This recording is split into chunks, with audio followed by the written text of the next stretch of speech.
Come on down, Richard, and I'll show you what we found. Alrighty. The first thing we noticed was a small puddle of water on the floor, and I looked in to see what the problem was or where it was coming from, and this corroded valve here was a source of it. You could see a slow drip every now and then. This one doesn't look too good either. And another one right next to it. I thought this was something I could handle myself, reasonably handy, but I haven't really done any soldering. So I got a little bit nervous, and I figured I'd better look around, see what the scope of the job was. And over here I found another one. Sure. And further on down the line I found even another one. You're an epidemic here. That's why I called you. I didn't know what to do. So what do you think we got here? What can we do? Well, this is oxidation. Now, this is a copper pipe, and this is a brass shutoff valve. It's called a stop and waste. The stop part means that it shuts the water off, and the waste means it has a little drain cock right here to let some water out on this side. Oh, yeah. Now, anytime water gets out of the valve in any way, it can sit on the outside of the valve, and now in the presence of oxygen, air, it will oxidize and create a film on the outside, much like the downspout or a gutter, a copper downspout. Sure, I've seen those. Okay? So let me show you what's going on here. This is a valve called the stop and waste, and it's notable because it is a rising stem. What does that mean? Notice as I turn the handle, you see how the washer is going up. Now here's the full water pressure right here. When I turn it, it goes down. Each time it goes up and down, what it's challenging is this gasket right up here. This is called the bonnet. Oh, yeah. And if that leaks a little bit, water comes out and down on top of the valve. So that's the source of my leak here, I bet. That's right. So now what we could do is we could just try to clean this up with a wire brush. I could repack the bonnet and try to repair the valve. Yeah. But I think it's smarter to just replace the whole valve.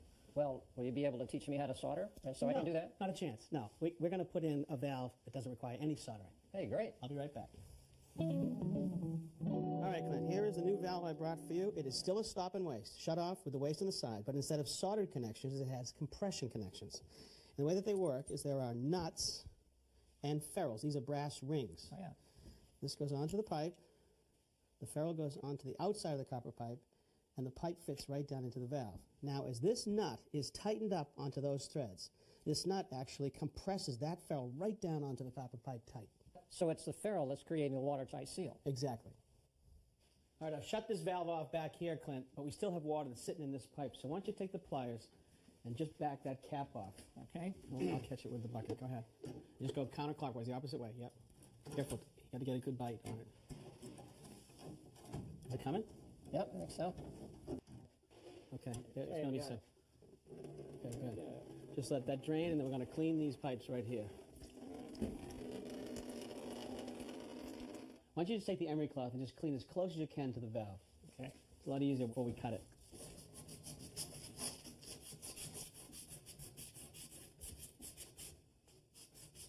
How do you like that water dripping down your arm? It's cold.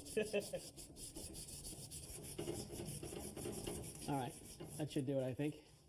Now, to cut the old valve out, if I were to use a tubing cutter, the closest I could get this blade would be about a ½ an inch away, right about here and right about here. And when I cut it, it would be too wide for the new valve, this opening. So the best way to do it is to take a mini hacksaw and to cut it as close as possible to the old valve.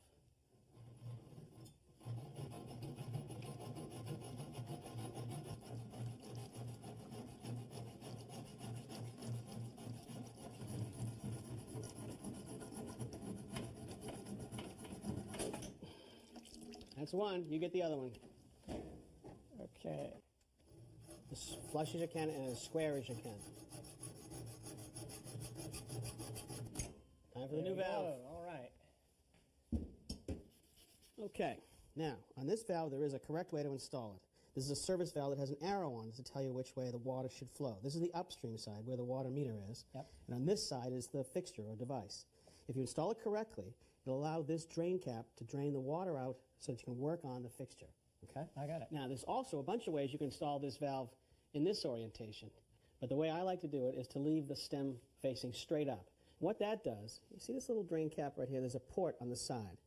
And when you open it, the water will come out. If you head it this way, you can put a bucket right underneath it and catch it. If you put it this way, it might spray in any direction. All right, so now let's start. Put that on.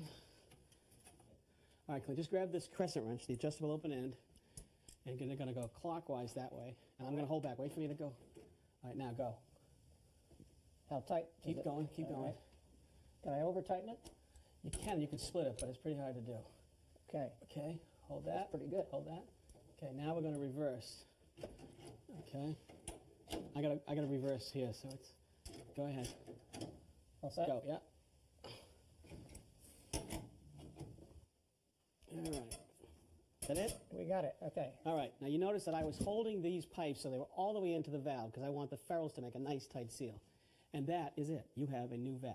That's fantastic. With no soldering. Absolutely. Think you can do the rest? I know I can.